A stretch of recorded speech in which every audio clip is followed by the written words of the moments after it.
चलिए, तो आज के कक्षा में हम लोग पढ़ने वाले हैं एनसीईआरटी मैथ 10वीं क्लास का रचना चैप्टर। और इसमें 11.11 का 1 नंबर क्वेश्चन को हम लोग बनाएंगे। 11.1 में आपको त्रिभुज की रचना से संबंधित प्रश्न है और 11.2 में वृत्त से संबंधित रचना से संबंधित प्रश्न है। तभी हम लोग 11.1 क्वेश्चन देखेंगे। देखेंगे कि क्वेश्चन कहता है कि 7.6 सेंटीमीटर लंबा एक रेखाखंड की चौड़ाई से 5:8 में विभाजित कीजिए, दोनों भागों को मापिए। चलिए, तो इस क्वेश्चन को हम लोग बनाते हैं। ठीक है, तो हम लोग स्केल ले लिए, ठीक है ना। 11.1 का 1 नंबर क्वेश्चन हम लोग बनाने जा रहे हैं। जिस क्वेश्चन में कह रहा था आपको क्या क्वेश्चन आप लोग अभी पढ़े हुए हैं कि 7.6 सेंटीमीटर लंबा एक रेखाखंड कीजिए और इसे 5:8 में विभाजित कीजिए। चलिए, तो इसको सिंपली चलते हैं हम लोग बनाने। सबसे पहले हम लोग 7.6 सेंटीमीटर का रेखाखंड खींचेंगे, ठीक है ना। 7.6 सेंटीमीटर का हम लोग रेखाखंड खींचेंगे। यहाँ से देखेंगे आप लोग, यहाँ से हम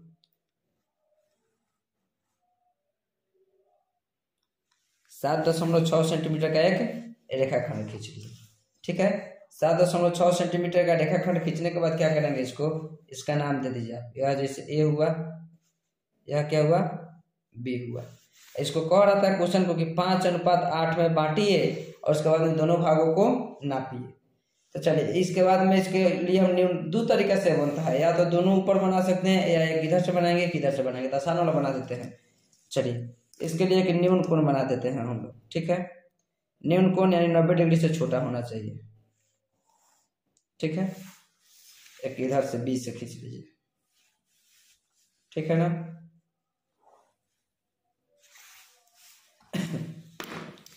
और क्या करेंगे, इसको 5:8 में, तो देखिए 5:8 को हम भिन्न में बदलेंगे तो 5/8, 8 यानी कहाँ आएगा, नीचे आएगा, तो नीचे आएगा, ठीक है। जरूरत के अनुसार इसको हम लोग बढ़ा भी सकते हैं। चलिए, बढ़ा देते हैं थोड़ा सा इसको पहले ही, क्योंकि 5 इसको 8 में बांटना है। अब इसके लिए क्या करेंगे, सबसे पहले हम लोग एक चाप ले लेंगे, ठीक है ना। चाप लेते हैं, चाप है, जितना आपको मन करे इस चाप से आप उतना आप एक बार फिक्स कर लीजिए, ठीक है ना। एक बार इसको फिक्स कर लेते हैं। चलिए, 5:8 में बांटना है, तो यहाँ से हम लोग इसको 5 भाग में बांटते हैं। 1, ठीक है, 1 हुआ, 2, ठीक है,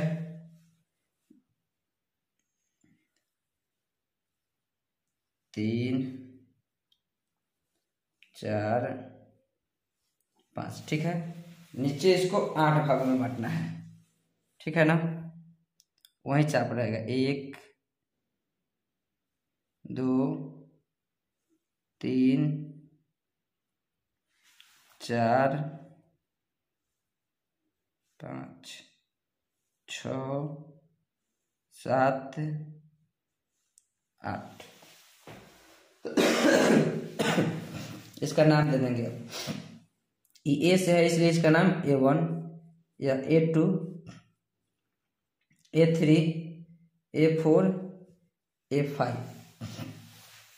यह B से है इसलिए इसका B1 B2 करेंगे। B1, B2, B3, B4, B5, B6, B7, B8, ठीक है ना। अब हम लोग का काम अब क्या रहेगा, यहाँ से देखेंगे कि अब इसको हम लोग क्या करेंगे, 8 को 5 से मिला देंगे। यह जो 5 है A5 को B8 से मिला देंगे,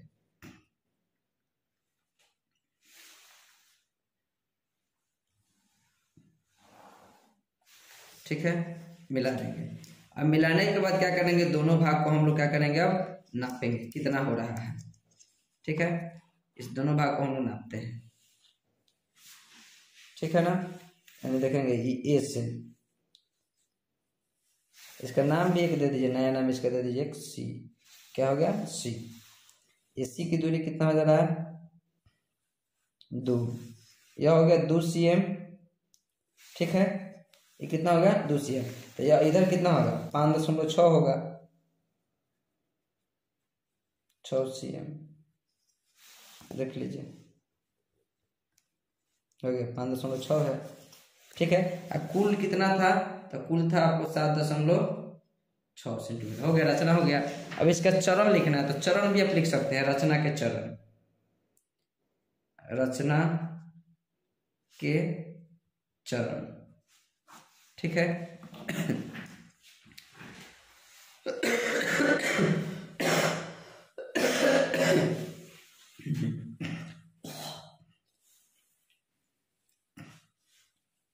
हाँ, तो देखेंगे कि रचना के चरण, रचना के चरण में सबसे पहले क्या करेंगे, एक में कि AB बराबर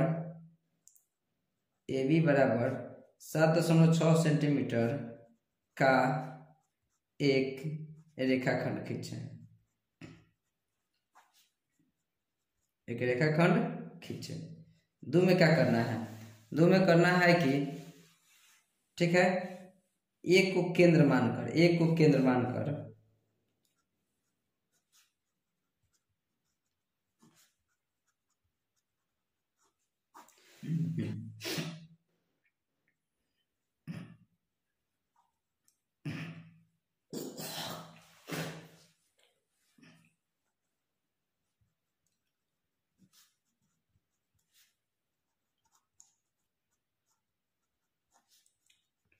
लिखे हैं कि A को केंद्र मानकर A1 A2 A3 A4 तथा A5 की रचना करें।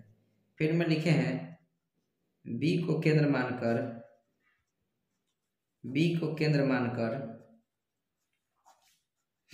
B1 B2 B3 B4 B5 B6 B7 तथा B8 की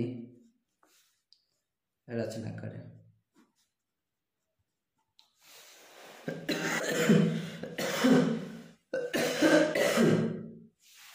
चार में क्या है, A5 को B8 से मिलाएं, A5 को B8 से मिलाने पर AC बराबर 2 cm तथा BC बराबर 5.7 cm हो गया। क्या आसानी है। चलिए अब हम लोग अगला क्वेश्चन देखते हैं।